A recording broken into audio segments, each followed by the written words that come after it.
लोग चलते हैं आज लेक्चर 10 और लेक्चर 10 में हम लोग डिस्कस करेंगे आज कुछ उसी से रिलेटेड बहुत important topic photoelectric effect.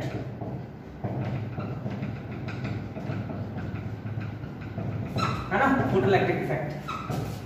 Photoelectric effect क्या होता है उसको देखना है हम लोग को। तो ध्यान से देखिए, फोटो मतलब होता है लाइट। फोटो मतलब लाइट, फोटो का मतलब लाइट है ना, लाइट। और इलेक्ट्रिक का मतलब इलेक्ट्रॉन्स, ठीक है ना, इलेक्ट्रिक का मतलब इलेक्ट्रॉन्स। तो लाइट के इफेक्ट से इलेक्ट्रॉन्स का इमिशन निकल आता है फोटोइलेक्ट्रिक इफेक्ट, ठीक है ना। द लोग बोल सकते हैं द इमिशन ऑफ इलेक्ट्रॉन्स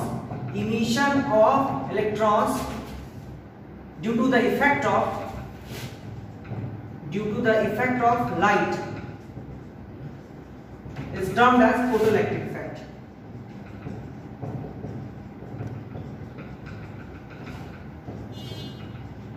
है ना, the emission of electron due to the effect of light is termed as photoelectric effect। ये photoelectric effect क्या होता है, लाइट आया है ना, अब इलेक्ट्रॉन्स कहां से मिलेगा, तो इलेक्ट्रॉन्स मिलेगा मेटल्स, है ना, इलेक्ट्रॉन्स मिलेगा मेटल्स। जितना अच्छा मेटल जिसका आयनाइजेशन एनर्जी क्या हो, बहुत कम हो, लोएस्ट आयनाइजेशन एंथैल्पी हो, वो जल्दी इलेक्ट्रॉन दे देगा, ठीक है ना। क्योंकि आपको पता है, जैसे देखो हम एक इलेक्ट्रॉन, एक एटम बनाते हैं, ठीक है, एक एटम बनाते हैं और उसमें से इलेक्ट्रॉन निकालने की कोशिश करते हैं। चलिए तो तुम लोग अगर एटम एक जानते हो, सिंपल सा डायरेक्ट क्लास से रिलेट कीजिए, छोटा सा मैं ले लेता हूं ना, कुछ भी जैसे सोडियम ले लिया, है ना। तो सोडियम ले लिया तो इसका इलेक्ट्रॉनिक कन्फिगरेशन क्या होता है बाबू, 2 8 और 1, है ना। तो देखो ये जो है इनर एलिमेंट, इसको तो कोर बोलते हैं, ये तो कोर हो गया, जहां तक स्टेबल हो गया वो कोर हो गया, है ना, कोर हो गया। अब यहां पे एटम नहीं निकलेगा, एटम इसमें निकलेगा, जो सबसे आउटर मोस्ट सेल होगा, जो सबसे आउटर मोस्ट सेल होगा वो इलेक्ट्रॉन देगा, और इसको हम लोग वैलेंस इलेक्ट्रॉन बोलते हैं। जब इसका स्ट्रक्चर बनाओगे तुम लोग देखोगे कि तुम्हारा न्यूक्लियस, पहला सेल, दूसरा सेल और तीसरा सेल, है ना, ऐसे बना दिए हम लोग। अब देखो यहां पे क्या होगा कि पहले सेल में कितना इलेक्ट्रॉन, 2 इलेक्ट्रॉन, 1 इलेक्ट्रॉन और 2 इलेक्ट्रॉन, ऐसे। दूसरे सेल में 1 electron, 2 electron, 3 electron, 4 electron, 5 electron, 6 electron, 7 electron और 8 इलेक्ट्रॉन, है ना, ऐसे करके हो गया। और लास्ट सेल में एक ही इलेक्ट्रॉन घूम रहा है, ऐसे करके देखिए ध्यान से, एक इलेक्ट्रॉन घूम रहा है। तो लास्ट सेल में जो एक ही इलेक्ट्रॉन घूम रहा है, तो जब मैं इस पे एनर्जी दूंगा, जैसे मैंने इसको एनर्जी दिया, इसको एनर्जी दिया, कुछ हीट एनर्जी दे दिया, कुछ भी हीट दे दिया मान लो, है ना। तो ये जो है, ये जो देख रहे हो, दूसरा सेल तक तो मेरा कोर है, दूसरा सेल तक कहीं नहीं जाएगा, दूसरा सेल तक मेरा क्या है, कोर है, कहीं नहीं जाएगा। लेकिन ये इलेक्ट्रॉन जो हो जाएगा, उड़ जाएगा, क्या से, हीट से उड़ा, है ना, हीट दिए और इलेक्ट्रॉन उड़ गया।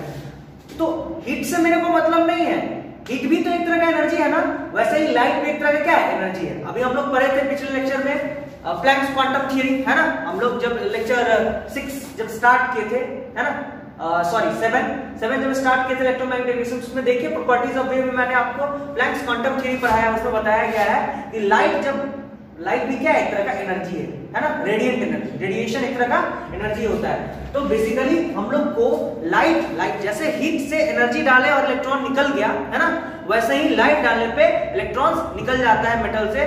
इस इफेक्ट को बोलते हैं फोटोइलेक्ट्रिक इफेक्ट, और ये टोटली बेस्ड है हीट एनर्जी की तरह है। जैसे आप एक फिनोमेनन पढ़ते होंगे थर्मोडायनामिक इमिशन, है ना, थर्मोडायनामिक इमिशन।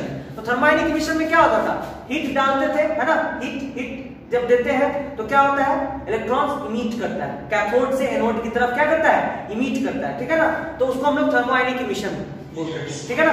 इसमें 2 फंक्शन होते थे, डायोड एंड ट्रायोड। क्या होते थे, डायोड एंड ट्रायोड, ठीक है। तो चलिए हम लोग सबसे पहले थर्मोडायनामिक इमिशन को समझते हैं, तब हम लोग को अपने आप समझ में आ जाएगा कि फोटोइलेक्ट्रिक इफेक्ट होता है, ठीक है। तो सबसे पहले देखिए थर्मोडायनामिक इमिशन, ये क्या है,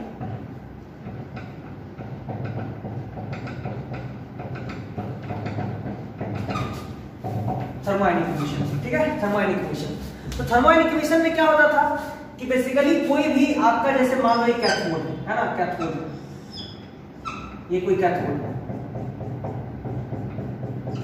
ये कोई नेगेटिव चार्ज वाला कैथोड है ना।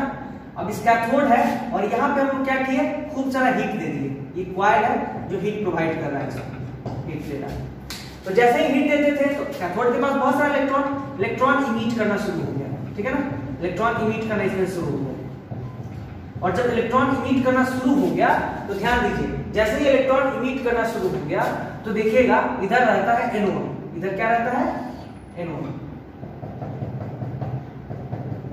ये एनोड है आपका, ये कैथोड है, यहां से इलेक्ट्रॉन इमिट किया और कहां चला गया, एनोड के पास चला गया। और ये जो फेनोमेनन हो जाता है इसको बोलते हैं थर्मोआयनिक इमिशन। क्या बोलते हैं, थर्मोआयनिक इमिशन। थर्मोआयनिक इमिशन मतलब जैसे ही कैथोड को गर्म किया गया वहां से इलेक्ट्रॉन्स क्या इजेक्ट होना शुरू हो गया, इमिट करना शुरू कर गया, इमिट करना शुरू कर गया, किधर से किधर की तरफ, फ्रॉम माइनस टू प्लस, है ना, कैथोड टू एनोड। ये थर्मोआयनिक इमिशन होता था।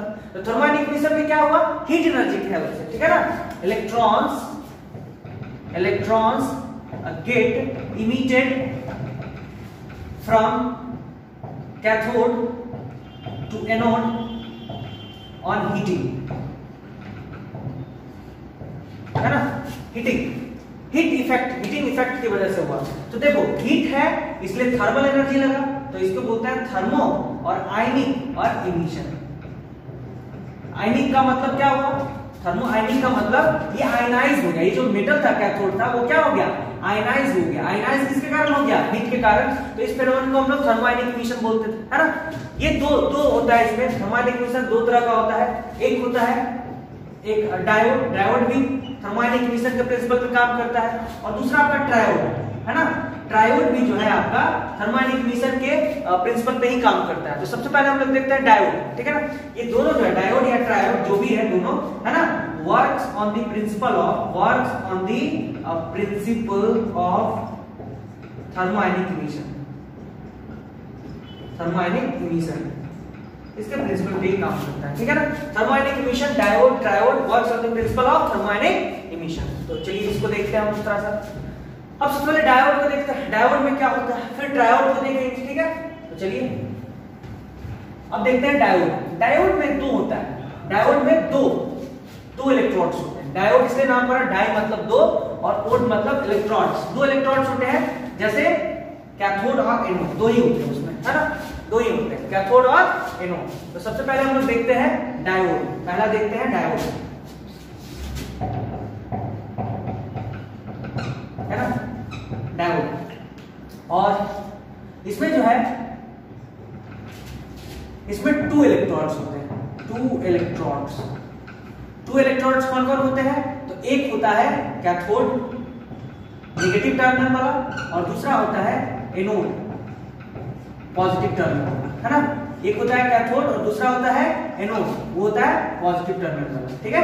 तो टू इलेक्ट्रोड सिस्टम है, टू इलेक्ट्रोड सिस्टम, इसमें दो इलेक्ट्रोड होते हैं। चलिए इसका फिगर देखते हैं कैसे। तो पहले के जमाने में जब सेमीकंडक्टर्स नहीं होता था तो ट्रायोड ही काम होता था। टेलीविजन वगैरह में बड़ा बड़ा ट्यूब्स देखते होंगे, ट्रायोड का ही ट्यूब्स होता था, ठीक है ना। पहले सेमीकंडक्टर, अब सेमीकंडक्टर जब डेवलप कर गया सेमीकंडक्टर्स, है ना, डिवाइसेस, तो अब देखोगे छोटा छोटा बैटरी ऐसे होता है ना, आगे प्लस ऐसे दिया होगा, है ना, छोटा छोटा बैटरी देखते होगे, है ना। तो वो जो मदरबोर्ड में जो बैटरी छोटा छोटा लगा होता है वो सब सेमीकंडक्टर डिवाइसेस है। पहले बहुत बड़ा चीज हो जाता था, टीवी पहले बहुत बड़ा होता था, क्यों, क्योंकि डायोड डिवाइस होता है बड़ा होता था।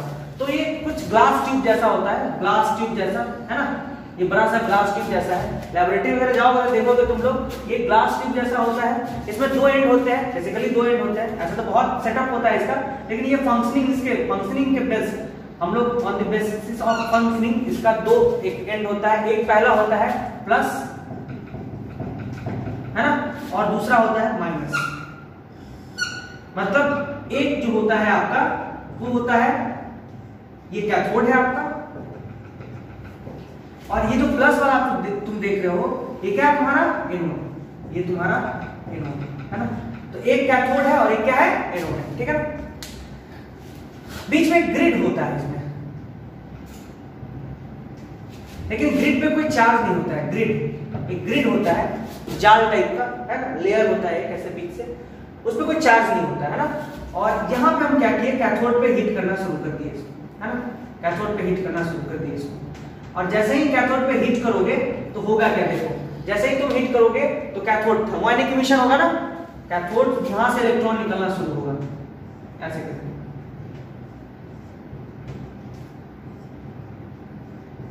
देखिए इलेक्ट्रॉन निकलना शुरू हो, और ये जाएगा कहां तक, एनोड तक। तो इस तरह से क्या होता है, डायोड जो है एक तरह का स्विच है ना। जैसे ही यहाँ पे हीट स्टार्ट करेंगे तो इलेक्ट्रॉन्स ट्रांसफरेंस शुरू हो जाएगा फ्रॉम कैथोड टू एनोड, और जो सर्किट है आपका वो वर्क करना शुरू कर देगा, ठीक है ना।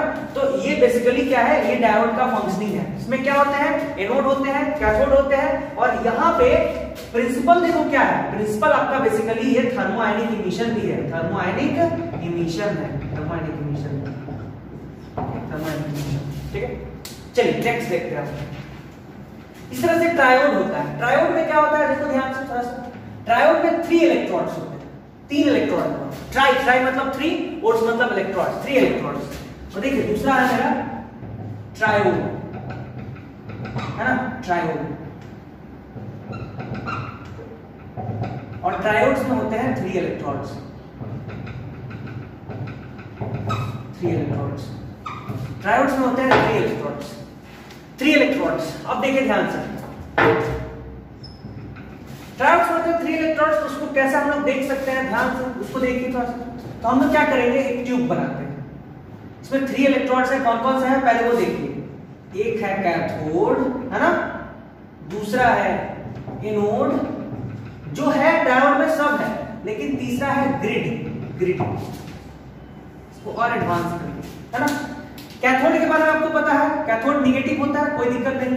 एनोड के बारे में पता है, पॉजिटिव होता है, इसमें भी कोई दिक्कत नहीं, है ना। और ग्रिड जो है या तो पॉजिटिव हो सकता है या फिर निगेटिव हो सकता है। आप डिपेंड करता है आप पे कि आप चाहते क्या हो, ये इलेक्ट्रॉन बहुत तेजी से मूव करे, फास्ट मूव करे, या स्लो मूव करे, है ना। या आप बंद ही करना चाहते हो, बंद करना चाहते हो तो डायरेक्ट हीटर बंद कर दो, वो बंद हो जाएगा, है ना। कॉइल हीटिंग कॉइल को बंद कर दो। तो चलो देखो, सब चीज सेटअप सेम है, लेकिन अगर मान लो यहाँ पे हम प्लस चार्ज डाल दें तो ये ट्रायोड बन जाएगा। जैसे यहाँ प्लस चार्ज डालेंगे या माइनस चार्ज डालेंगे, ट्रायोड बन जाएगा। चलो अभी प्लस चार्ज डाल दी, तो प्लस चार्ज डालने से क्या हो जाएगा, अभी देखो जो दूर था पॉजिटिव चार्ज वो नजदीक आ गया, जो दूर था पॉजिटिव चार्ज वो क्या गया, नजदीक आ गया। और तुम लोगों को पता है कूलम्बिक फोर्स ऑफ अट्रैक्शन मैंने पढ़ाया आपको, तो मैंने बताया था कि force is directly proportional to product of charges q1 into q2 and force is directly proportional to 1/r², inverse square law. Inverse square law क्या होता था भाई, डिस्टेंस चार्जेस के बीच में अगर घटाया जाए तो फोर्स क्या हो जाएगा, बढ़ जाएगा। तो ऑब्वियस सी बात है भाई, यहाँ डिस्टेंस इतना ज्यादा था और अब डिस्टेंस कम हो गया है, तो डिस्टेंस अगर कम हो गया है तो क्या होगा, डिस्टेंस अगर कम हो जाएगा तो इसका मतलब फोर्स बढ़ जाएगा, इलेक्ट्रॉन जल्दी जल्दी मूव करके उधर चला जाएगा, है ना, बहुत जल्दी जल्दी मूव करेगा। मतलब ये जो इलेक्ट्रॉन हो गया ये फास्ट मूविंग इलेक्ट्रॉन हो गए, फास्ट मूविंग इलेक्ट्रॉन्स हो गए, फास्ट मूविंग इलेक्ट्रॉन्स हो गए, है ना, fast moving electrons due to positive grid, due to positive grid. Grid grid आया ही है, ग्रिड फ्रॉम गार्ड, ग्रिड कहां से आया है, फ्रॉम गार्ड से आया है ना, गार्ड, गार्ड मतलब गार्जियन, है ना। वही होता है ना, कोई बच्चा को अगर बहुत अच्छा एटमॉस्फेयर मिल जाए ना, गार्जियन उसके पॉजिटिव मिल जाए या उसके कलीग्स पॉजिटिव मिल जाए तो उसका ग्रोथ रेट बहुत फास्ट होता है ना। अगर मान लो यहाँ पे मैं निगेटिव गार्ड डाल दूं, है ना, निगेटिव गार्ड, जैसे ही मैं यहाँ पे निगेटिव गार्ड डाल दूंगा तो क्या होगा, देखो जैसे ही तुम निगेटिव गार्ड डालोगे यहाँ पे तो दिक्कत हो जाएगा। देखो क्या दिक्कत होगा, अब जो चार्ज है तुम्हारा माइनस माइनस, डिस्टेंस तो कम हुआ लेकिन ये minus minus charge, same charges repel each other, तो रिपल्सन होगा, रिपल्सन होगा। और रिपल्सन होने के कारण जो स्पीड जो फास्ट चल रहा था वो स्लो मूविंग इलेक्ट्रॉन्स बदल जाएगा due to negative grid, due to negative grid. तो डे टू डे लाइफ में भी यही होता है, जैसे थर्मोआयनिक इमिशन पे ट्रायोड काम करता है, डे टू डे लाइफ में यही होता है। अगर आपका पॉजिटिव एटमॉस्फेयर है, आपके कलीग्स अच्छे हैं, पॉजिटिव एटमॉस्फेयर आपको दे रहे हैं, तो आपका ग्रोथ रेट बहुत फास्ट होता है। लाइकवाइज द इलेक्ट्रॉन वो कैथोड से एनोड की तरफ बहुत तेजी से मूव करेगा, है ना। लेकिन अगर निगेटिव एटमॉस्फेयर है, निगेटिव गार्जियन का आपको संसर्ग में रहोगे तो क्या होगा, फिर आपको यहाँ पे स्लो होना पड़ेगा, जो सक्सेस रेट है आपका वो गिर जाएगा। तो उससे रिलेट करके आप इस ट्रायोड के फंक्शनिंग को समझ सकते हैं। डायोड में क्या था, डायोड में दो ही थे, सिंपल एनोड एंड कैथोड। लेकिन ट्रायोड में क्या है, एनोड भी है, कैथोड भी है और ग्रिड भी है। और ग्रिड दो तरह का हो सकता है, अगर पॉजिटिव ग्रिड रहा तो फास्ट मूविंग इलेक्ट्रॉन्स होगा, नेगेटिव ग्रिड रहा तो क्या होगा, slow moving electrons. Electron move करेगा क्योंकि आगे पॉजिटिव चार्ज है, लेकिन स्लोली मूव करेगा, ठीक है। तो ये होता है। चलिए जैसे थर्मोआयनिक मिशन पढ़े तुम लोग, थर्मोआयनिक मिशन में क्या पढ़े कि भाई हिट किए और इलेक्ट्रॉन इजेक्ट हो गया, है ना, मेटल से इलेक्ट्रॉन इमिट कर दिया। तो जैसे तुम लोग अभी पढ़े थर्मोआयनिक इमिशन, तो वैसे ही हम लोग बात करते हैं फोटोइलेक्ट्रिक इफेक्ट। फोटोइलेक्ट्रिक इफेक्ट में क्या होता है, सिंपल सा एक मेटल ले लेते हैं, है ना, मेटल ले लेते हैं और मेटल पे जैसे ही लाइट रे आएगा वैसे ही क्या हो जाएगा, इमिट कर जाएगा। कैसे इमिट करेगा, तो आप लोग को सारा पढ़ा होगा, चलिए देखते हैं। क्योंकि मेटल के पास क्या होता है, वैलेंस इलेक्ट्रॉन होते हैं, है ना, मेटल के पास फ्री वैलेंस इलेक्ट्रॉन होते हैं, फ्री इलेक्ट्रॉन होते हैं ड्यू टू इट्स लैक्सेस, है ना। अब जैसे देखो हम लोग आते हैं फिर से फोटोइलेक्ट्रिक इफेक्ट पे घूम के, है ना, क्योंकि अब इसमें भी वही चीज करना है, सेम चीज, यहां भी सेम चीज यही है। जैसे वहां हीट के कारण इमिशन ऑफ इलेक्ट्रॉन्स हो रहा था, वैसे ही यहाँ पे क्या होगा, लाइट के कारण इमिशन ऑफ इलेक्ट्रॉन होगा, ठीक है। तो चलो हम लोग बात करते हैं मेटल की, ठीक है ना, एक मेटल की बात करते हैं, है ना, मेटल की बात करते हैं,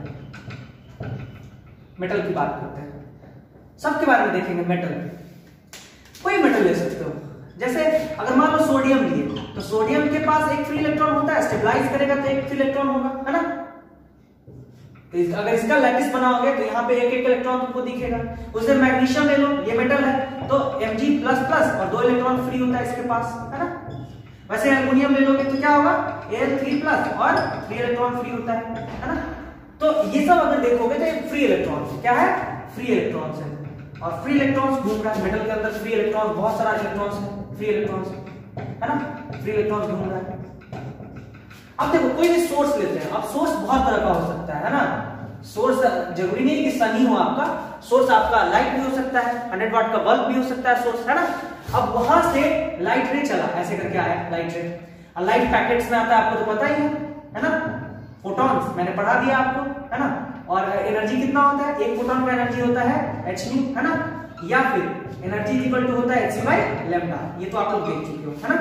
अब देखो जैसे ही लाइट आएगा यहां से इलेक्ट्रॉन निकलना शुरू हो जाएगा, इलेक्ट्रॉन निकलेगा और उस इलेक्ट्रॉन के पास कुछ काइनेटिक एनर्जी होगी, है ना, मतलब इलेक्ट्रॉन मूव कर रहा है, ये मूविंग इलेक्ट्रॉन है, क्या है, मूविंग इलेक्ट्रॉन है, मूव, इलेक्ट्रॉन मूव कर रहा है, इलेक्ट्रॉन एक पार्टिकल है, मूव कर रहा है, उसके पास मास है और वेलोसिटी से मूव कर रहा है, तो हाफ mv² काइनेटिक एनर्जी पक्का होगा उसके पास, है ना। तो अभी बेसिकली हम लोग देख लिए कि फोटोइलेक्ट्रिक इफेक्ट क्या होता है, सिंपल सा, the emission of electrons from the metallic surface due to the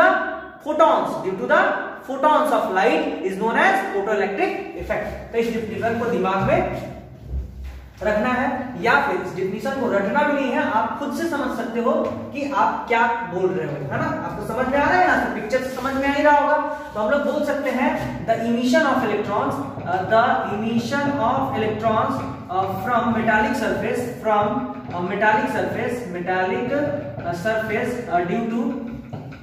due to photons of light is known as photoelectric effect। इसी को हम लोग बोलते हैं फोटोइलेक्ट्रिक इफेक्ट।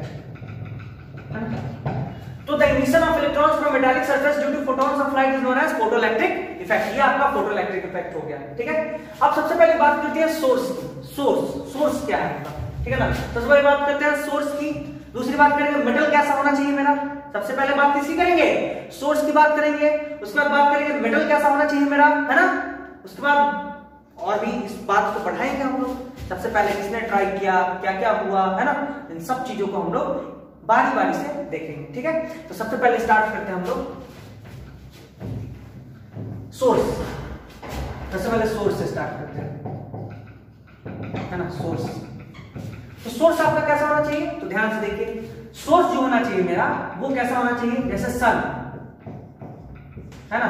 सन एक सोर्स है। सन जो है आपका वो क्या है, कोई भी सोर्स है। जैसे यहां से कोई निकलता है तो एनर्जी किस फॉर्मेट में निकलेगा, hν, है ना, या एनर्जी इक्वल टू निकलेगा hc/λ।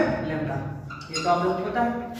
ये तो पहला सोर्स हो गया। दूसरा सोर्स हो सकता है कोई बल्ब भी तो सोर्स हो सकता है ना। बल्ब, कोई भी बल्ब अगर ले लोगे तो बल्ब भी आपका एक सोर्स है। बल्ब भी सोर्स है ना। बल्ब भी क्या आपका सोर्स है, और उस बल्ब में से जो एनर्जी निकलेगा तो वो भी क्या है, तो उसको भी हम लोग लाइट के फॉर्म में मानते हैं। वो भी एनर्जी ऐसा ही कुछ होगा, इज इक्वल टू hν, है ना, और इज इक्वल टू hc/λ। तो इसमें सिंपल सा न्यू आपको पता है, फ्रीक्वेंसी होता है, लैम्डा क्या होता है, वेवलेंथ होता है, ये सब आपको पता है। चलिए हम लोग नेक्स्ट बात करते हैं मेटालिक सरफेस कैसा होना चाहिए। तो मेटालिक सरफेस हम लोग जितना कम आयनाइजेशन एनर्जी वाला, आयनाइजेशन एंथैल्पी वाला मेटालिक सरफेस लेंगे उतना अच्छा है। नेक्स्ट देखते हैं मेटालिक सरफेस।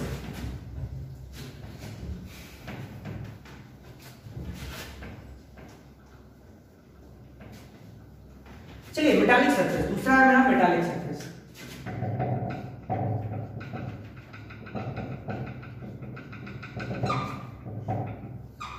मेटालिक सरफेस, तो मेटालिक सरफेस जो होना चाहिए मेरा, वो होना चाहिए जो बेस्ट मेटल होगा वो कैसा होगा, देखिए जरा ध्यान से। जो मेटालिक सरफेस जो मेरा होना चाहिए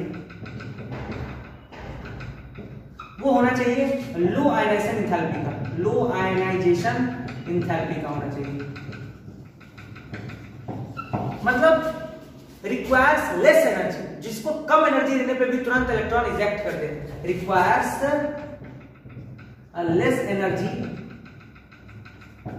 टू इजेक्ट इलेक्ट्रॉन, है ना। जैसे कोई मेटल है आपका और ये न्यूक्लियस है आपका, और यहां पे कोई मेटल है, यहां पे कोई मेटल इलेक्ट्रॉन, सॉरी आप देखो इस इलेक्ट्रॉन जो है, तुम्हारा इलेक्ट्रॉन जो है ये प्लस और ये माइनस एक फोर्स से बंधा हुआ है, ये फोर्स से बंधा हुआ है, और हमको एक एनर्जी देना पड़ता है, एक एनर्जी देना है, कोई भी एनर्जी देना है, इसको बोलते हैं आयनाइजेशन एनर्जी, आयनाइजेशन एनर्जी। ये देते हैं तो क्या करेगा, ये फोर्स को तोड़ता है, और जैसे ही फोर्स टूटेगा तब ये इलेक्ट्रॉन फ्री होगा। तो जो एनर्जी देते हैं हम लोग टू फ्री द इलेक्ट्रॉन, उसको आयनाइजेशन एनर्जी बोलते हैं। तो जितना कम आयनाइजेशन एनर्जी देना पड़े उतना जल्दी इलेक्ट्रॉन वहां से इजेक्ट हो जाएगा। तो हमको क्या चाहिए, लो आयनाइजेशन एंथैल्पी। अब बताओ एग्जांपल में अगर देना है तो सीजियम से अच्छा कोई है क्या? सीजियम बहुत अच्छा है ना, सीजियम बहुत अच्छा है, सीजियम बहुत अच्छा आयनाइजेशन एंथैल्पी, इसका सबसे लो होता है ना, लोएस्ट आयनाइजेशन एंथैल्पी होता है इसका, लोएस्ट आयनाइजेशन एनर्जी होता है ना। लोएस्ट के बाद दूसरा चीज देखोगे मोस्ट इलेक्ट्रोपॉजिटिव भी है, सबसे मेटालिक, मोस्ट इलेक्ट्रोपॉजिटिव मेटल में आता है, कैटेगरी में आता है ना। यस, अल्कली मेटल्स ले सकते हो सार, इसके एग्जांपल्स है जैसे सोडियम ले सकते हो, मैग्नीशियम ले सकते हो, एल्युमिनियम ले सकते हो एटसेट्रा, ये सब एलिमेंट ले सकते हो, पोटेशियम ले सकते हो, रुबिडियम ले सकते हो, है ना।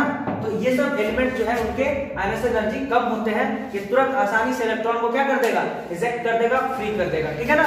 तो अब हम लोग नेक्स्ट देखते हैं, हम लोग मेटालिक सरफेस देख लिए, अब इसको समझने की कोशिश करते हैं, ठीक है ना। अब इसको समझने की कोशिश करते हैं फोटोइलेक्ट्रिक है क्या, है ना, और इसमें क्या क्या हम लोग को पढ़ना है, ठीक है। तो चलिए एक फोटो सेल बनाते हैं हम लोग, है ना, और फोटो सेल से समझने की कोशिश करते हैं। एक फोटो सेल बनाते हैं,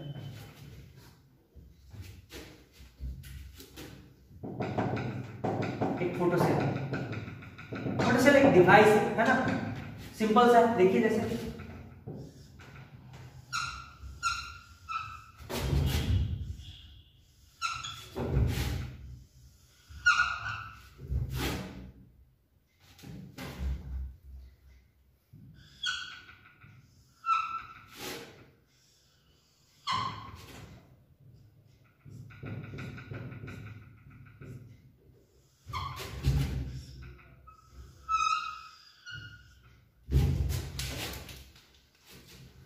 सिंपल से यहां से देखिए जैसे कि यहां सन मान लीजिए, है ना, और यहां से लाइट आ रहा है, ऐसे ये लाइट आ रहा है, ऐसे लाइट आ रहा है, ठीक है। अब जैसे ही लाइट आएगा, ये कैथोड है आपका और ये एनोड है आपका, है ना, और ये बैटरी है ना, बैटरी है, ठीक है।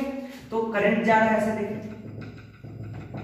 लेकिन यहां पे करंट कैसे जाएगा, यहां तो टूटा हुआ है, तो जैसे ही फोटो इलेक्ट्रिक इफेक्ट होगा, देखो जैसे लाइट आया, इसके पास कुछ एनर्जी hν है, या फिर एनर्जी देख रहे हो hc लैम्डा है, तो ये क्या करेगा, यहां से इलेक्ट्रॉन को इजेक्ट करवा देगा, ये दिखने में 90 डिग्री पे होता है, इजेक्ट करवा देगा।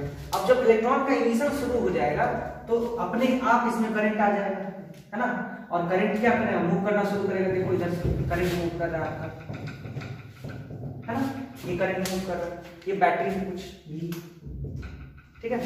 तो देख रहे हो ये फोटोइलेक्ट्रिक इफेक्ट को दिखाता है कि यहाँ से इलेक्ट्रॉन्स इजेक्ट करना शुरू हो गया। अब देखिए ध्यान से, ये जो करंट आया, ये करंट जो आया इसको हम लोग बोलते हैं photoelectric current, photoelectric current, photoelectric current, photoelectric current बोलते हैं, फोटोइलेक्ट्रिक करंट आया, ठीक है ना, फोटोइलेक्ट्रिक करंट आया, ठीक है।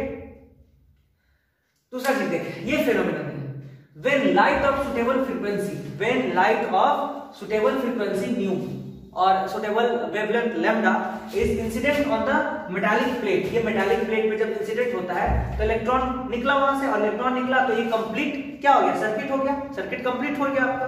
और इसमें करंट जो सर्किट में आता है करंट, उसको क्या बोलते हैं, फोटोइलेक्ट्रिक करंट बोलते हैं, ठीक है।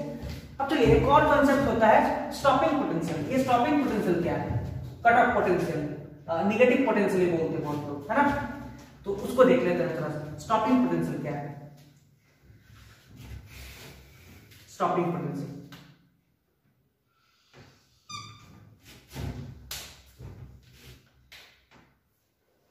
स्टॉपिंग पोटेंशियल जो होता है आपका, वो देखिए क्या होता है। स्टॉपिंग के नाम में भी है स्टॉप करना, है ना, स्टॉप करना, स्टॉपिंग पोटेंशियल।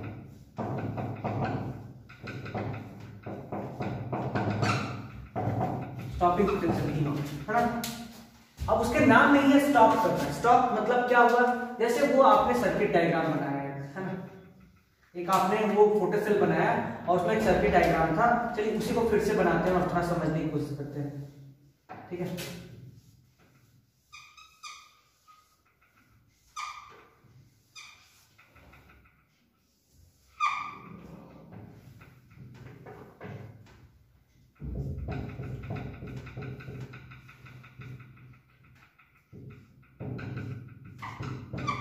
ठीक है, और यहां पे ठीक वही चीज मैं बना रहा हूं, यहां पे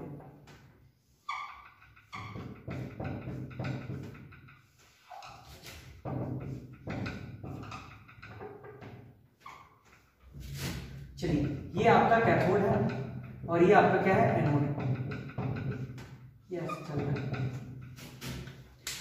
ठीक, अभी करंट आपका जा रहा है, लेकिन मान लो हम कुछ इतना पोटेंशियल कर दिए इसमें, इसका पोटेंशियल कुछ ऐसा कर दिए, ठीक है ना, कि ये जो इलेक्ट्रॉन है वो स्टॉप कर जाए, है ना। जो अभी आपका लाइट आ रहा था यहाँ पे, है ना, और लाइट आ रहा था और यहाँ से इलेक्ट्रॉन ऐसे निकल रहा था, है ना, वो इलेक्ट्रॉन स्टॉप हो जाए। इलेक्ट्रॉन स्टॉप होने का मतलब क्या है, जो करंट इसमें फ्लो कर रहा था वो करंट क्या हो जाए, जीरो हो जाए, जीरो हो जाए, ठीक है ना। तो कैसे डिफाइन करेंगे इसको, the potential applied across the circuit, across the photocell circuit so that the electron stops moving, है ना। उस पोटेंशियल को हम लोग बोलते हैं स्टॉपिंग पोटेंशियल। क्या बोलते हैं, स्टॉपिंग पोटेंशियल, ठीक है ना। फोटोइलेक्ट्रिक करंट क्या होता है वो तो देख लिए, अब स्टॉपिंग पोटेंशियल देखिए आराम से। तो उसमें आप देखिए, आपने देखा कि सर जो आपका जो करंट है ना, the potential applied across the photocell circuit so that the electron stop moving from cathode to anode, from cathode to anode, that is जो करंट आई था वो जीरो हो जाए, फोटोइलेक्ट्रिक करंट जीरो हो जाए, ठीक है ना। फोटोइलेक्ट्रिक करंट क्या हो जाए आपका, जीरो हो जाए। ये फोटोइलेक्ट्रिक करंट जो था वो जीरो हो गया आपका।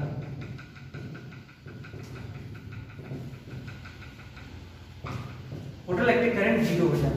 तो potential applied across the photocell circuit so that the electron stops moving from cathode to anode, मतलब फोटोइलेक्ट्रिक करंट आपका क्या हो गया, जीरो हो गया, is defined as stopping potential.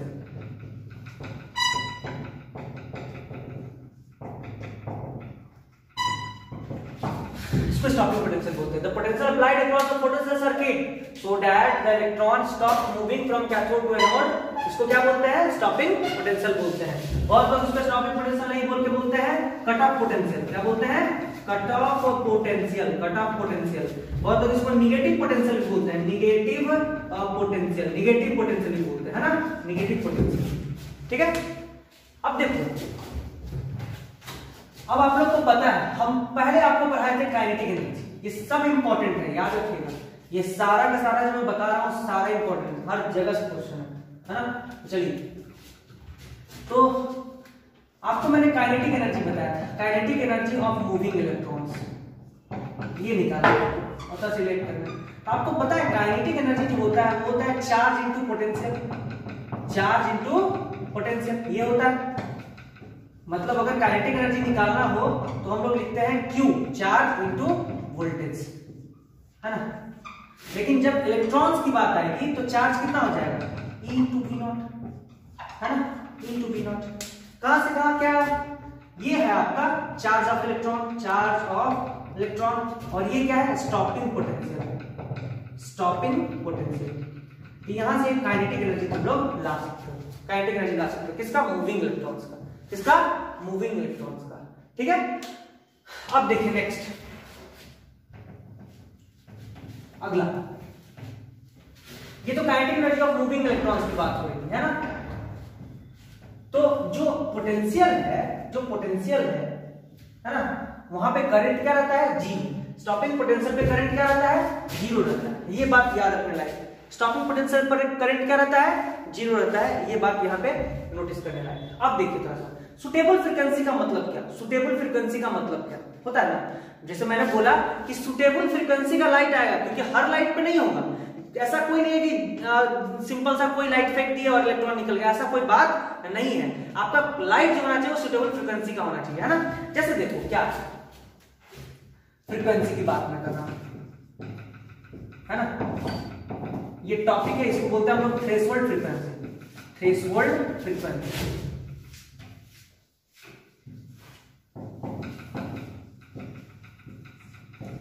इसको न्यू नॉट, है ना, थ्रेशोल्ड फ्रीक्वेंसी। मतलब क्या हुआ, जैसे देखो तुमने क्या किया, बोला कि सर ये एक मेटल है, ये एक मेटल है ना, और इस मेटल पे कोई लाइट डाला गया और ये फ्रीक्वेंसी न्यू, है ना, ऐसे करके डाला गया और देखा जा रहा है यहाँ पे इलेक्ट्रॉन निकला कि नहीं निकला।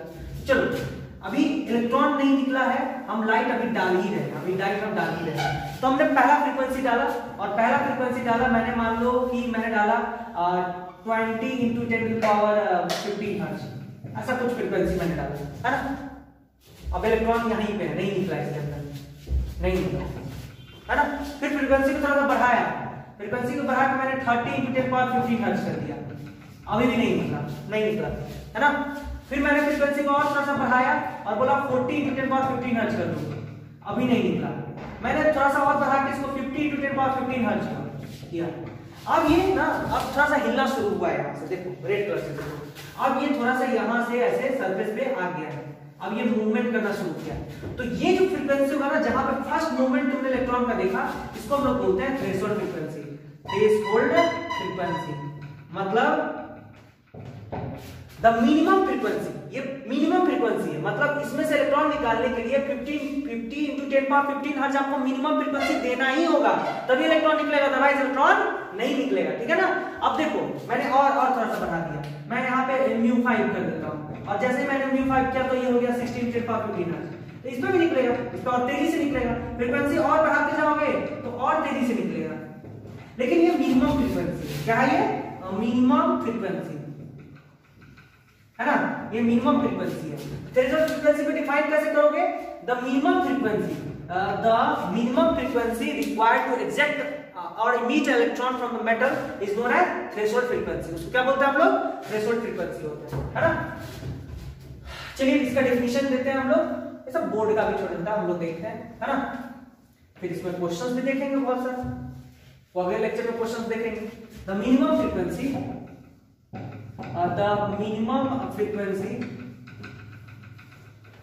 है ना required to emit an electron from metal is known as threshold frequency।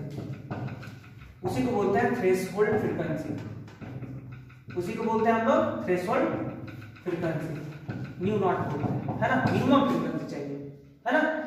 तो आपका फॉर फोटोइलेक्ट्रिक इफेक्ट, अगर आपको फोटोइलेक्ट्रिक इफेक्ट देखना है, फॉर फोटोइलेक्ट्रिक इफेक्ट अगर आपको फोटोइलेक्ट्रिक देखना है तो फ्रीक्वेंसी जो होना चाहिए हमेशा बड़ा होना चाहिए न्यू नॉट से, है ना, हमेशा बड़ा होना चाहिए। ये मिनिमम फ्रीक्वेंसी है, इससे ज्यादा होना चाहिए, मिनिमम फ्रीक्वेंसी है। इसी को क्या बोलते हैं? थ्रेशोल्ड फ्रीक्वेंसी बोलते हैं, है ना। अब ठीक उल्टा, मिनिमम है फ्रीक्वेंसी का, मिनिमम है तो वेवलेंथ मैक्सिमम चाहिए। तो ठीक जैसे आपने अगर फ्रीक्वेंसी पढ़ा वैसे ही वेवलेंथ भी होता होगा, है ना। तो चलिए सबसे पहले वेवलेंथ देख लेते हैं। ठीक इसी तरह से कुछ अब wavelength, threshold wavelength, threshold wavelength इसको बोलते हैं lambda naught, lambda naught, threshold wavelength. तो इसमें क्या पढ़ना है, थोड़ा सा ध्यान से देखते हैं हम लोग इसको।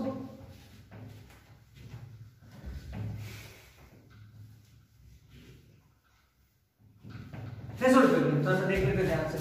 तो थ्रेशोल्ड वेवलेंथ लैम्डा नॉट जो होते हैं उसमें क्या होता है कि आपको मैक्सिमम, देखो यहां से, अब मेटल है और वेवलेंथ आपको सुटेबल वेवलेंथ चाहिए।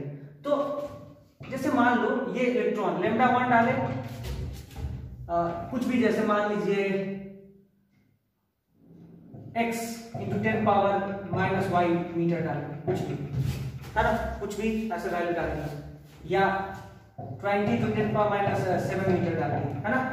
और अभी नहीं हो रहा है, फिर क्या किए, और कम किए, 18 × 10⁻⁷ मीटर किए, है ना, हो गया, है ना, अब हो गया।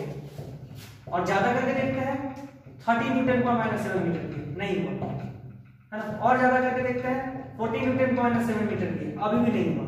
तो मतलब ये हुआ कि 20 metre is the last, 20 metre maximum है, 20 मीटर से नीचे ही रहना चाहिए, 20 × 10⁻⁷ मीटर से क्या रहना चाहिए, नीचे ही आपका वेवलेंथ रहना चाहिए। तो जैसे मिनिमम फ्रीक्वेंसी रिक्वायर्ड है वैसे ही मैक्सिमम वेवलेंथ भी रिक्वायर्ड है। मेरा कहने का मतलब ये है, ये मेटल था आपका, है ना।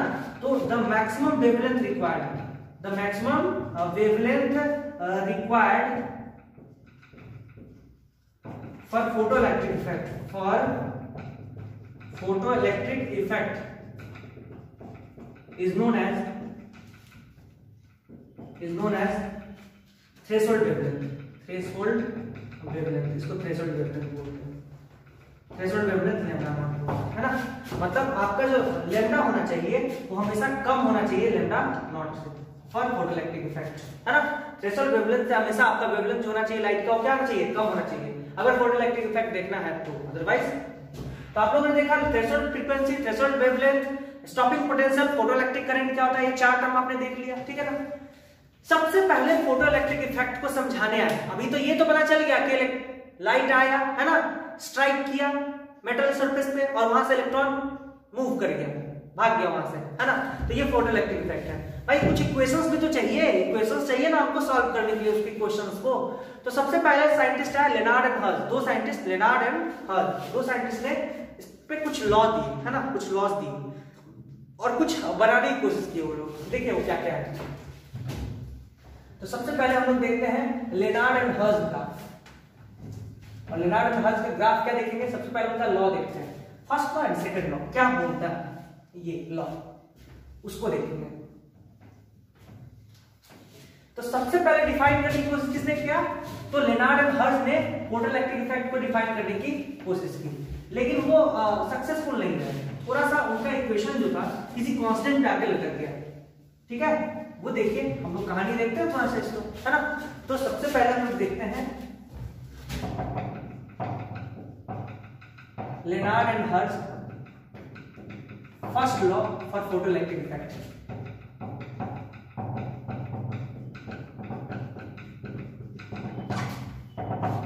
है ना, पहला लॉ क्या दिया, तो उनका फर्स्ट लॉ यही था। देखिए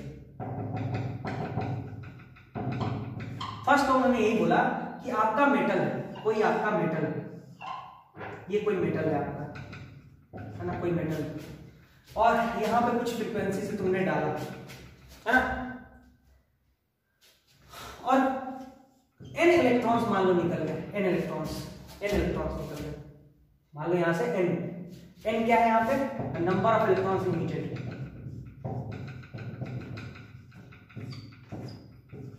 नंबर ऑफ इलेक्ट्रॉन्स इमिटेड, ठीक है। तो उन्होंने क्या बोला कि जो फोटोइलेक्ट्रिक करंट होगा, ठीक है ना, उन्होंने बोला कि जब फोटोइलेक्ट्रिक करंट, ठीक है ना, the photoelectric current is equal to NE/T, है ना, हम लोग बोल सकते हैं ना कि यहाँ से उन्होंने बोला कि फोटो इलेक्ट्रिक करंट क्या होगा, यहाँ से फोटो इलेक्ट्रिक करंट जो आई है आपका वो क्या होगा, वो तो होता है charge by time, charge by time. ध्यान से देखिएगा, तो आई टोटल चार्ज कितना होगा, एक इलेक्ट्रॉन का चार्ज ई होता है, एन का कितना होगा, एन ई बाई टी। ये देखिए ये तो फोटो इलेक्ट्रिक करंट, ये फोटो इलेक्ट्रिक करंट तो ये होगा।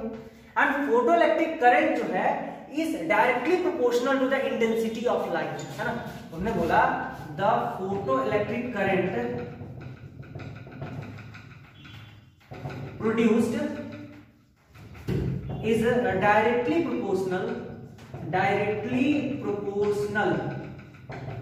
to the intensity I of light, है ना, intensity of I of light. क्योंकि फ्रीक्वेंसी तो न्यू है, ये फ्रीक्वेंसी जो है वो तो न्यू है, ये देखिए, लेकिन इसका कुछ इंटेंसिटी होगा लाइट का सोर्स से आ रहा है, तो इंटेंसिटी आई पे डिपेंड करता है, ठीक है ना। मतलब जो फोटोइलेक्ट्रिक करंट है is not dependent on frequency. मतलब यहां से ये क्लियर हो गया कि ये फ्रीक्वेंसी पे डिपेंड नहीं करता है, ये सिर्फ करंट के इंटेंसिटी, सॉरी करंट जो होता है सिर्फ लाइट के इंटेंसिटी पे डिपेंड करता है, फ्रीक्वेंसी डिपेंड नहीं करता। यहां से बड़ा इंपॉर्टेंट रिजल्ट निकल के आएगा, ध्यान दीजिएगा। अब थोड़ा सा हमको सीखने की जरूरत है। हम लोग को इतना तो पता चल गया भाई, हम लोग को इतना पता चल गया कि जो इंटेंसिटी है उसके डायरेक्टली प्रोपोर्शनल है फोटोइलेक्ट्रिक करंट। तो मतलब ये हो गया कि I is directly proportional to I intensity. ये फोटोइलेक्ट्रिक करंट जो है इंटेंसिटी के डायरेक्टली प्रोपोर्शनल है। ये फर्स्ट लॉ। जितना ज्यादा इंटेंसिटी होगा उतना ज्यादा इलेक्ट्रॉन्स निकलेगा, उतना ज्यादा, क्योंकि जितना ज्यादा इलेक्ट्रॉन्स निकलेगा उतना करंट बढ़ेगा, है ना। तो उन्होंने बोला कि जो फोटोइलेक्ट्रिक करंट है वो इंटेंसिटी के डायरेक्टली प्रोपोर्शनल है। अब देखो थोड़ा सा इंटेंसिटी के बारे में, है ना। तो तुम लोग जानते हो इंटेंसिटी इज इक्वल टू क्या होता है, power by area, power by area, है ना, पावर बाई एरिया। तो हम लोग एक बल्ब मान रहे हैं या कुछ भी मान रहे हैं, जैसे मान लो एरिया ई ले रहे हैं, तो एक स्फीयर का एरिया ले रहे हैं ना। हम लोग सोर्स जो है, हम लोग सोर्स स्फीयर को मान रहे हैं, हम लोग सोर्स जो है ये बल्ब या सन को मान रहे हैं, बल्ब या सन को मान रहे हैं। इसका कुछ ना कुछ रेडियस होगा, है ना, या डिस्टेंस होगा। तो इसका जो सरफेस एरिया होगा वो कितना हो जाएगा, 4 पाई आर स्क्वायर होगा, है ना।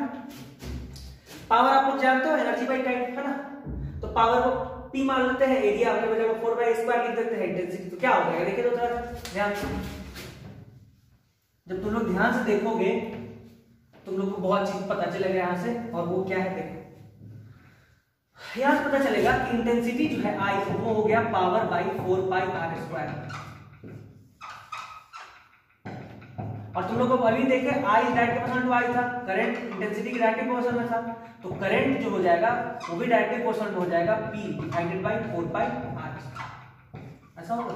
मतलब यहां से अगर पावर कांस्टेंट कर दो तो करंट जो है directly proportional to 1 by r square हो जाएगा। अगर पावर को कांस्टेंट किए तो करंट 4 पाई आर स्क्वायर के डायरेक्टली प्रोपोर्शनल हो जाएगा। एंड इफ अगर R को कांस्टेंट कर दो तो I is directly proportional to P हो जाएगा। अब यहां से बहुत सारा क्वेश्चंस बन सकता है ना, यहां से बहुत सारा क्वेश्चंस बन सकता है, ठीक है। कैसे बनेगा क्वेश्चन उसको देखते हैं थोड़ा सा ध्यान से। ग्राफ देख लीजिए, ग्राफ इसका ग्राफ देख लीजिए, थोड़ा सा ग्राफ थोड़ा सीखते चलिए, है ना। इंपॉर्टेंट तो नहीं है लेकिन सीखते चलिए।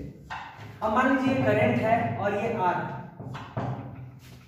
है ना, तो ये ग्राफ कैसा बनाएगा भाई, आपको पता है रेक्टेंगुलर हाइपरबोला बनेगा, हमेशा इन्वर्स रिलेशन रेक्टेंगुलर हाइपरबोला बनेगा, है ना। अब देखिए यहाँ पे, ठीक है, ऐसा ही ग्राफ अगर मैं ऐसा देता तो, अगर मैं यहाँ I लिखता और यहाँ पे 1 बाई आर स्क्वायर कर देता तो जब ये y पे ले लिए और ये 1 बाई आर स्क्वायर पूरे x पे ले लिए तो डायरेक्टली प्रोपोर्शनल आ सकता है, ये स्ट्रेट लाइन होता है, ध्यान रखिए स्ट्रेट लाइन। सिंस यहाँ मैं r लिया हूँ इसलिए ये ऐसा हुआ है, क्योंकि जब जैसे ही r को मैं लूंगा तो ये कुछ ऐसा ग्राफ बन जाएगा, I जो है आपका y पे है और directly proportional to 1 by x square बन जाएगा। इसलिए ग्राफ दोनों में अंतर है, 1 बाई आर स्क्वायर लिखने पे देखिए अंतर होता है, ठीक है ना। चलिए यहाँ पे देख लेते हैं थोड़ा सा पावर के साथ देख लेते हैं। तो पावर के साथ देख लीजिए I, यहाँ पे रख देते हैं I और यहाँ पे P। चलिए कैसा स्ट्रेट लाइन y डायरेक्शन में P, है ना, स्ट्रेट लाइन हो सकता है ऐसा ग्राफ ना देके थोड़ा सा आपको ऐसा ग्राफ दे दे, आई इधर दे दे और यहाँ पे आर स्क्वायर दे दे, तो भी रेक्टेंगुलर हाइपरबोला ही बनेगा, क्योंकि I is right equal to 1 by r square है और वाई को वाई पे आई रखे हो और आर स्क्वायर रखे हो एक्स की जगह, तो 1 बाय एक्स, ये भी रेक्टेंगुलर हाइपरबोला होगा। लेकिन ये थोड़ा सा क्लोज जाएगा और ये थोड़ा सा ऊपर से जाएगा, ठीक है, अंतर ये जितना ज्यादा पावर बढ़ाते जाओगे है ना उतना जो है क्लोज जाएगा, लेकिन रेक्टेंगुलर हाइपरबोला ही बनेगा, ठीक है। अब चलिए ये तो ग्राफ की बात हो गई, अब वहां से रिलेशन आपको याद है, चलिए क्वेश्चंस देखते हैं, इसको क्वेश्चंस कैसे पूछे जा सकते हैं, ये फर्स्ट लॉ पे क्वेश्चंस कैसे कैसे पूछे जा सकते हैं।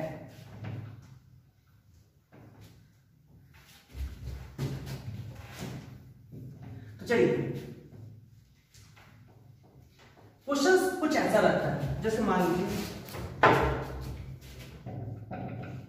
बोलेगा एक बल्ब जल रहा है, ये 2 मीटर पे रखा हुआ है और एक बल्ब और जल रहा है ना, ये थोड़ा सा दूरी पे बल्ब रखा हुआ है, एक बल्ब और जल रहा है और वो 6 मीटर पे है ना, ऐसा करके दे दिया और एक पोल से बना हुआ है और दोनों 100 वाट का है, दोनों 100 वाट का बल्ब जल रहा है ना।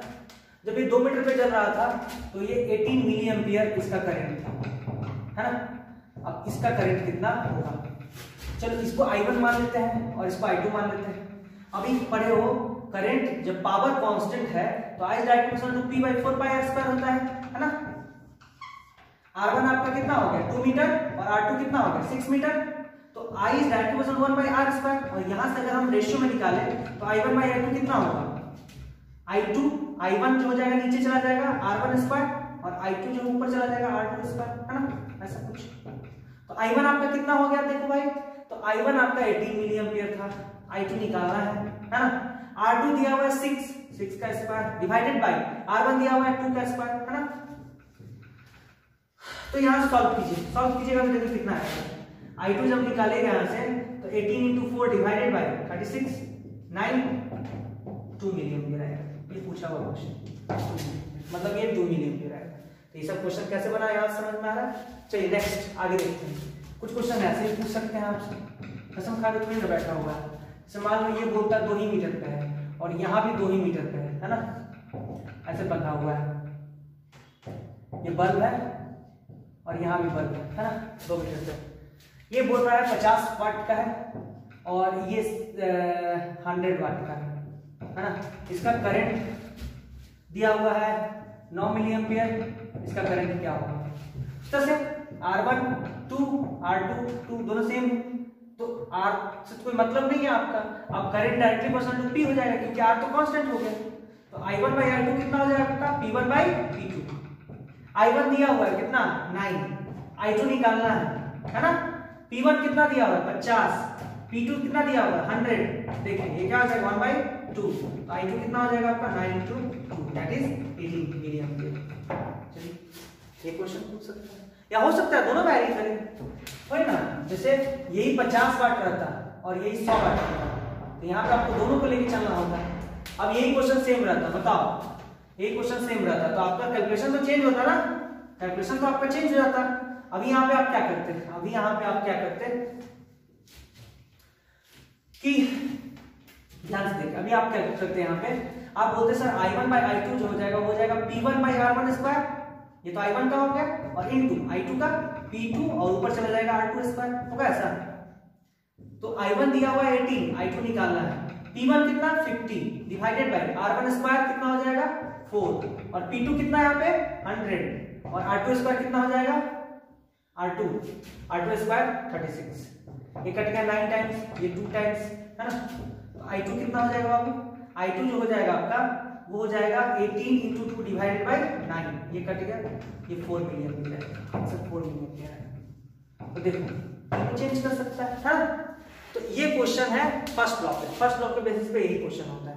एक चीज नोट करने वाली बात ये है ना, नोट यहाँ से यही करना है आपको, क्योंकि अगर मैं ग्राफ पढ़ाऊंगा तो आपको दिक्कत होगी, इसलिए नोट करने वाली बात जो है वो आपको लिख लेना है।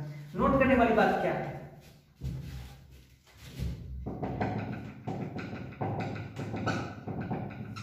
नोट करने वाली बात यह है कि हमेशा ध्यान रखना है आपको कि I is is directly proportional to I होता है। करंट फ्रीक्वेंसी पे डिपेंड नहीं करता है, सिर्फ इंटेंसिटी पे डिपेंड करता है, ओनली डिपेंडेंट ऑन इंटेंसिटी।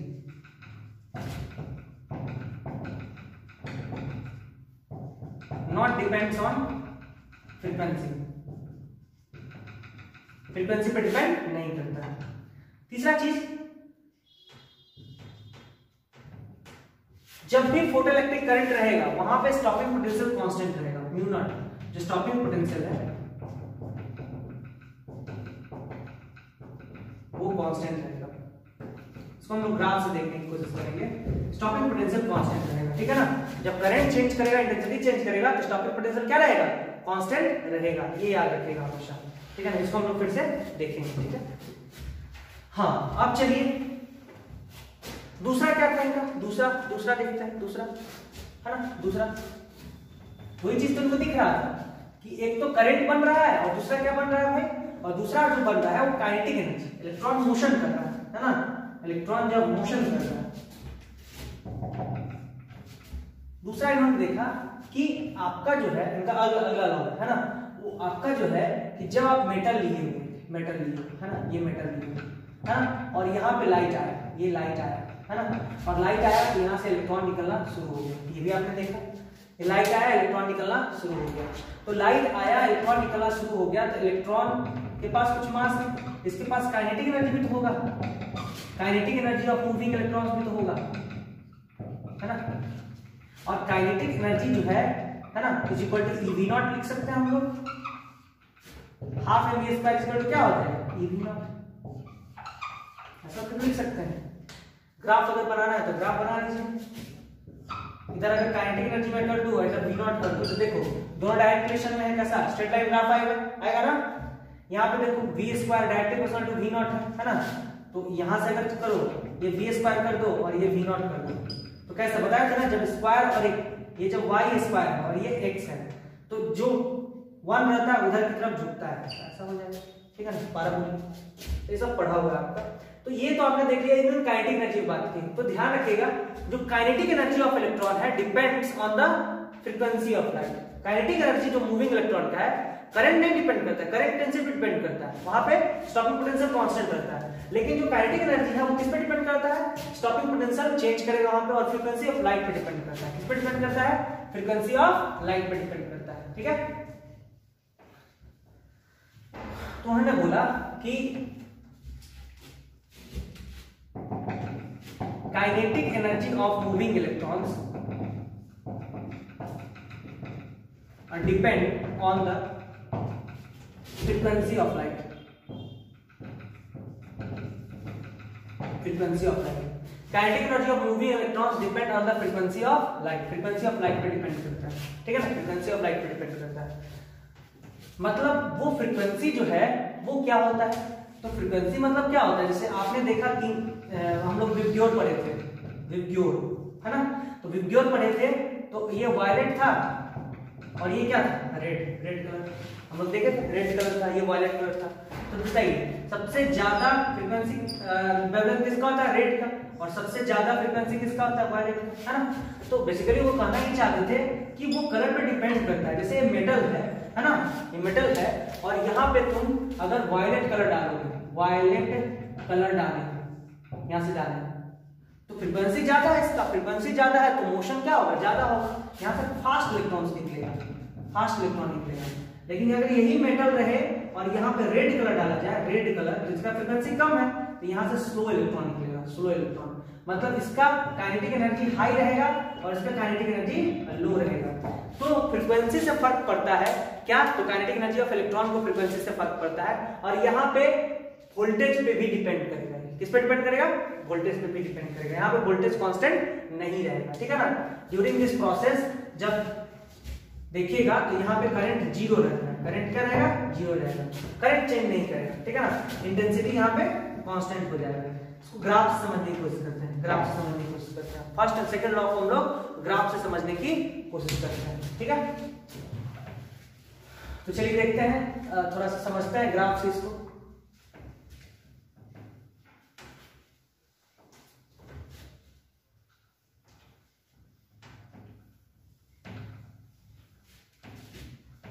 चलिए, तो है क्या भाई, ग्राफ से समझते हैं थोड़ा सा। बेसिकली है क्या, ये मेटल देख लिए तुम लोग सारा, है ना, ग्राफ बनाते हैं, ये करंट है आपका, है ना, और ये वोल्टेज है ना, ये वोल्टेज स्टॉपिंग पोटेंशियल है ना। मान लो थोड़ी देर के लिए मान लो यहाँ पे वोल्टेज V0 था, है ना, वोल्टेज V0 था, और यहां से ये चला,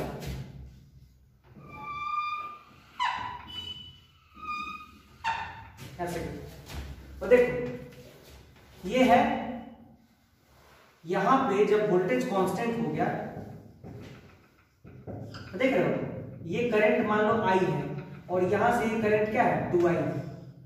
तो ध्यान रखना इंटेंसिटी भी चेंज करेगा, अगर ये इंटेंसिटी I है तो ये इंटेंसिटी कितना हो जाएगा 2I हो जाएगा, ठीक है ना।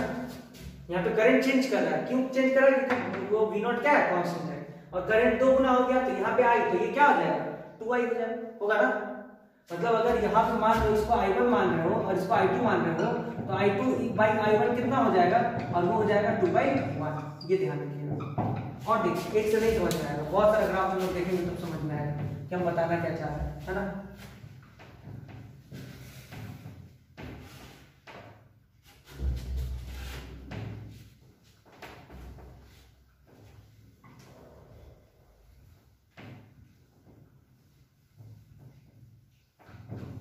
चलिए अब देखिए,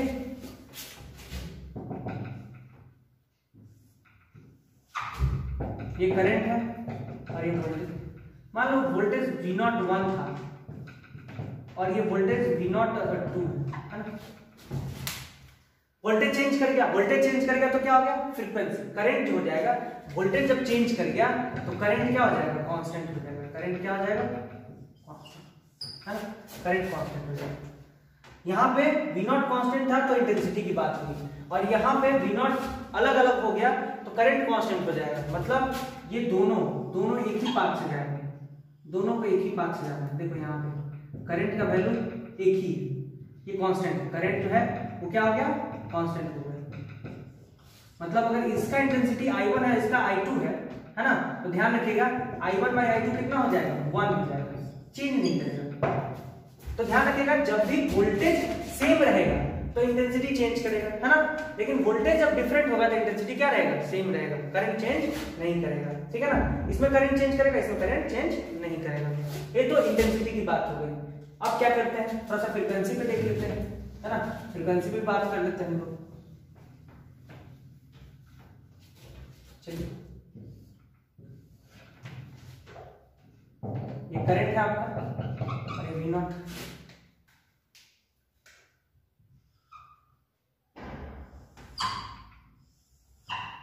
है ना, ये V0 है, ये कांस्टेंट है आपका।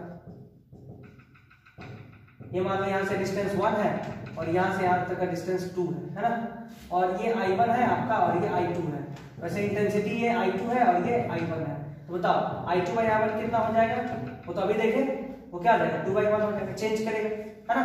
यहाँ से I2 by I1 कितना हो जाएगा, 2/1 होगा, ये भी चेंज करेगा। लेकिन फ्रीक्वेंसी क्या होगा, अगर ये फ्रीक्वेंसी 2 है और ये फ्रीक्वेंसी 1 है, ध्यान रखिएगा भाई जब कांस्टेंट रहेगा स्टॉपिंग पोटेंशियल, तो ध्यान रखिएगा फ्रीक्वेंसी क्या करेगा, सेम रहेगा। ध्यान रखिएगा जब ये कांस्टेंट रहेगा तो करंट एंड इंटेंसिटी चेंज करेगा, लेकिन फ्रीक्वेंसी क्या रहेगा, कांस्टेंट रहेगा, ये ध्यान रखिएगा, ठीक है। तो बताओ यहां से अगर मैं ν2 by ν1 करूं तो कितना आ जाएगा, 1 आ जाएगा। लेकिन अगर स्टॉपिंग पोटेंशियल चेंज कर रहा है तो I कांस्टेंट हो जाएगा, मतलब इंटेंसिटी कांस्टेंट हो जाएगा, और I1 by I2 कितना आएगा, 1 आएगा, है ना। उस तरह से करंट का रेशियो भी कितना आएगा, 1 आएगा। लेकिन फ्रीक्वेंसी अगर ν1 by ν2 अगर मैं करूं तो वो चेंज नहीं करेगा, है ना। अगर मान लो यहां से यहां तक का 2 है और यहां से यहां तक 1 है, तो ν1 by ν2 क्या आ जाएगा, 2/1 आ जाएगा, वो चेंज नहीं करेगा, ठीक है। तो ये ध्यान रखने वाली बात है। अब तीनों को मिक्स करते हैं, एक में तीनों को मिक्स कर देते हैं और देखते हैं आपसे क्वेश्चन पूछ के पास क्या आप सीखे। तो मैंने दोनों लॉ को मिक्स कर दिया है ना, दोनों लॉ को मिक्स करके मैं क्वेश्चन दे रहा हूं आपको। एक मैं करवाऊंगा, बाद बाकी तो आप कर लोगे वो देख के, और एक ही मैं करवाऊंगा, बहुत अच्छा होगा। देखिए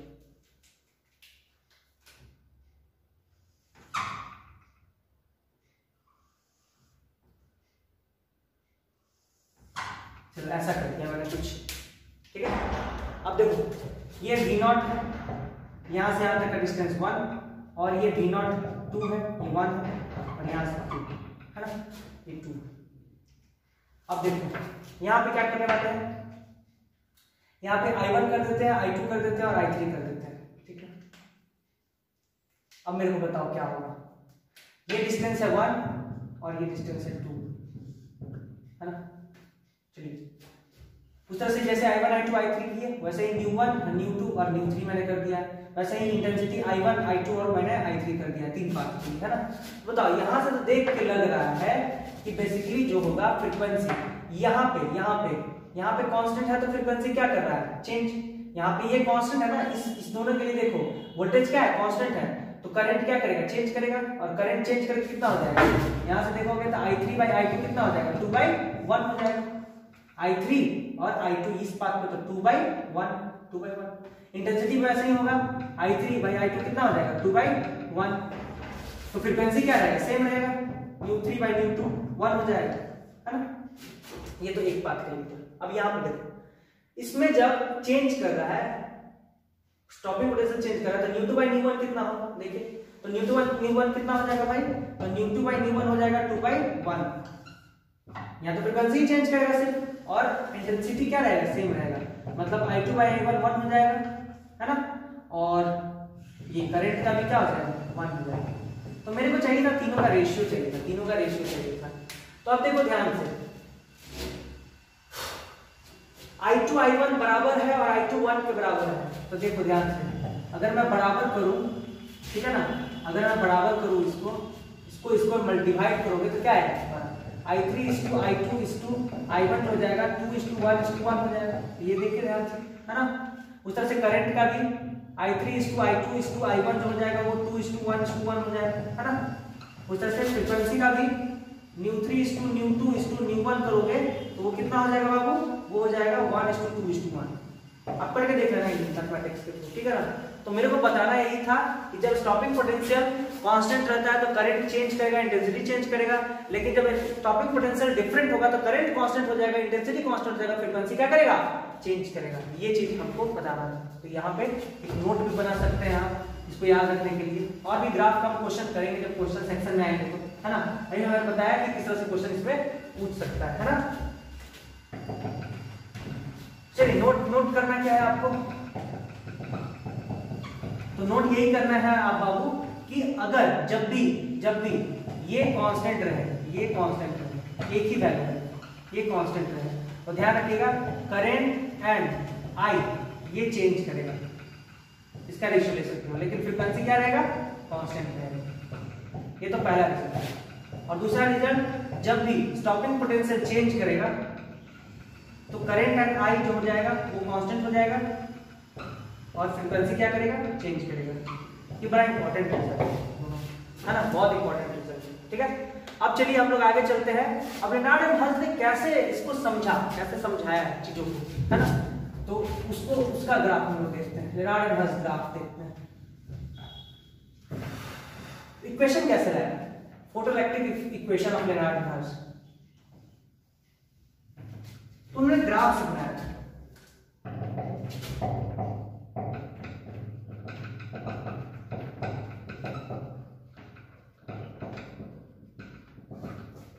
उन्होंने ग्राफ से बताया था। ग्राफ कैसे बनाया था, देखिए तो ग्राफ ध्यान से देखिए, उन्होंने ग्राफ से बताया। उन्होंने बोला कि चलो ये तुम्हारा है, मान के चलिए ये जो है ये तुम्हारा मान लो, है ना, ये तुम्हारा फ्रीक्वेंसी का है, ये फ्रीक्वेंसी का है, और ये काइनेटिक एनर्जी का है। दो ही चीज तुमको दिख रहा था, एक तो जिस लाइट फ्रीक्वेंसी से आ रहा है लाइट, मेटल पे गिर रहा है वो दिख रहा था हमको, और मेटल मूव कर रहा है वही चीज दिख रहा है, दो चीज। अब उन्होंने बोला कि फ्रीक्वेंसी जो है बहुत कम रखे हैं अभी, है ना, फ्रीक्वेंसी जो है बहुत कम रखे हैं। मान लो यहाँ पे फ्रीक्वेंसी रखे तो अभी भी बहुत नहीं निकला, इलेक्ट्रॉन्स नहीं निकला। फिर फ्रीक्वेंसी को बढ़ाया, फिर भी इलेक्ट्रॉन्स नहीं निकला, है ना। फिर फ्रीक्वेंसी को बढ़ाया, फिर भी इलेक्ट्रॉन्स नहीं निकला, है ना। फिर फ्रीक्वेंसी को बढ़ाया तो इलेक्ट्रॉन्स नहीं निकला, लेकिन हाँ धीरे धीरे इलेक्ट्रॉन्स जो है वो बढ़ रहा है ना। फिर फ्रीक्वेंसी बढ़ाया, अब नहीं निकला, अभी भी यहीं पे पहुंचा है। फिर फ्रीक्वेंसी बढ़ाया, ठीक है ना। अब फ्रीक्वेंसी जब बढ़ा रहे हैं तो अब जो है वो बढ़ना, काइनेटिक एनर्जी शुरू हुआ है। फिर फ्रीक्वेंसी बढ़ाया तो अब काइनेटिक एनर्जी बढ़ना शुरू हुआ है। फिर फ्रीक्वेंसी बढ़ाया, काइनेटिक एनर्जी बढ़ना शुरू हुआ है। ऐसे करके उन्होंने देखा कि ऐसे करके काइनेटिक एनर्जी और बढ़ते गया, जितना फ्रीक्वेंसी बढ़ाते गया बढ़ते गया, ठीक है ना। तो बेसिकली हुआ क्या, उन्होंने बोला कि ये जो है आपका ये थ्रेशोल्ड फ्रीक्वेंसी है। ये क्या है, थ्रेशोल्ड फ्रीक्वेंसी है ना, क्योंकि इतना जो कम फ्रीक्वेंसी था उस पर इलेक्ट्रॉन हिला भी नहीं, उसमें मोशन हुआ नहीं, तो काइनेटिक एनर्जी नहीं है। लेकिन जब इस लेवल पे आया तो उसमें मोशन हुआ और उसके बढ़ाते गए तो काइनेटिक एनर्जी बढ़ते गया। मतलब उनको एक स्ट्रेट लाइन ग्राफ मिल गया, एक स्ट्रेट लाइन ग्राफ मिल गया, है ना, स्ट्रेट लाइन ग्राफ मिल गया, स्ट्रेट लाइन ग्राफ मिल गया। तो बताओ इसका कैसे हम लोग इक्वेशन निकालेंगे, स्ट्रेट लाइन ग्राफ का इक्वेशन कैसे निकालेंगे। स्ट्रेट लाइन ग्राफ का पहले हम लोग थोड़ा सा बेसिक अपना क्लियर कर लेते हैं। स्ट्रेट लाइन ग्राफ का इक्वेशन हम लोग देख लेते हैं, ठीक है ना। ध्यान रखिए, तीन तरह का हम लोग इक्वेशन देखते हैं, है ना, तीन तरह का इक्वेशन देखते हैं। पहला इक्वेशन देखते हैं हम लोग ऐसा, ये y है, ये x है ना। तो इसका जो इक्वेशन होता है वो होता है y = mx, y = mx, है ना। ये y क्या है, x क्या होता है समझ में आ रहा है। ये m जो होता है वो स्लोप होता है, वो क्या होता है, स्लोप।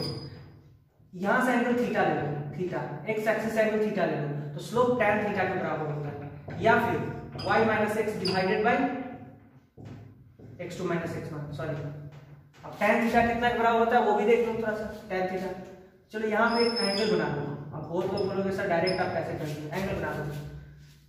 तो ये थीटा के सामने वाला p, ये b और h, मान लो यहाँ पे कोई वैल्यू है y2, है ना, और यहाँ पे वैल्यू है y1, ऐसे करके दो इक्वेशन, और यहाँ पे वैल्यू है x1 और ये क्या है x2, ऐसा मान सकते हैं। चलिए तो क्या होगा, tan थीटा निकालोगे तो कितना हो जाएगा, tan थीटा जो हो जाएगा y2 - y1, तो p हो जाएगा y2 - y1 divided by x2 - x1। तो ये भी क्या है आपका स्लोप, क्या है ये स्लोप है। या स्लोप ऐसे भी निकाल सकते हैं -dy/dx, सॉरी dy/dx, ठीक है ना। स्लोप जो होता है differentiation of y divided by differentiation of x भी होता है, ठीक है ना। dy/dx भी आप अगर y को x के रिस्पेक्ट में डिफरेंशिएट कर दोगे तो भी उसका स्लोप निकाल सकते हो आप, ठीक है ना। ये तो पहला फॉर्मेट हुआ, और भी फॉर्मेट हो सकते हैं, है ना। ऐसा नहीं करके ऐसा भी ग्राफ मिल सकता है आपको, ये y हो गया, है ना, और ग्राफ आपको कुछ ऐसा मिल जाएगा, जैसे ऐसा ग्राफ मिल जाएगा, ठीक है। तो ऐसा ग्राफ अगर मिल जाएगा तो देखो ये y पे पहले ही इतना चढ़ा हुआ है ना, y पे पहले ही ऐसा चढ़ा हुआ है। और देखो ध्यान से कि ये निगेटिव स्लोप है, क्योंकि थीटा का एंगल जब 90 डिग्री से ज्यादा हो जाएगा तो निगेटिव स्लोप होगा, निगेटिव स्लोप होगा, ऑब्वियस सी बात है, निगेटिव स्लोप होगा। तो क्या होगा, निगेटिव स्लोप क्यों होगा, क्योंकि 90 डिग्री से ज्यादा चला गया, और 90 डिग्री से ज्यादा में tan थीटा का वैल्यू क्या होगा, निगेटिव हो जाएगा। स्लोप इसका निगेटिव, स्लोप निगेटिव है, स्लोप निगेटिव है, तो y = -mx, और y पे पहले ही c चढ़ा हुआ है तो +c। इस c को बोलते हैं इंटरसेप्ट, क्या बोलते हैं इसको, इंटरसेप्ट, इंटरसेप्ट बोलते हैं, इंटरसेप्ट, है ना। और देखिए थोड़ा सा इसको मैं मिटा देता हूँ, थोड़ा सा आपको जानना है, वहां से आप क्लिक कर सकते हो थोड़ा सा चीजों को। और देखिए हो सकता है ऐसा ग्राफ भी दे दे, स्ट्रेट लाइन है तो बहुत सारा ग्राफ पॉसिबिलिटी है। ये y है, ये x है ना, और यहाँ पे मैं ऐसा दे दूं कुछ ग्राफ, ऐसे भी तो दे सकता हूँ। तो अभी बताओ, अभी देखोगे तो ये x एक्सिस आपका एक पार्शियल x एक्सिस मान सकते, और यहाँ पे थीटा अभी भी 90 डिग्री से ज्यादा नहीं, तो पॉजिटिव स्लोप देगा। कैसा स्लोप देगा, पॉजिटिव स्लोप देगा, स्लोप पॉजिटिव, और फिर भी c से स्टार्ट हो रहा है, c ज्यादा लेके स्टार्ट हो रहा है ना। तो इसका ग्राफ कैसा होगा, तो पॉजिटिव है तो mx और +c, तो mx +c वाले में भी अगर पॉजिटिव स्लोप है तो mx +c, नेगेटिव स्लोप है तो -mx +c। नेगेटिव कब रहेगा, जब 90 डिग्री से नीचे चला जाएगा, है ना। तो ये तो हो गया है। हो सकता है ऐसा भी ग्राफ मिल जाए आपको कभी कभी, ये x है और कुछ ऐसा ग्राफ मिले, तो ये तो अपने काम का ग्राफ है ना। और देखिए ये 90 डिग्री है, ठीक है, 90 डिग्री से कम है मतलब पॉजिटिव, स्लोप इसका पॉजिटिव, स्लोप पॉजिटिव, ठीक है।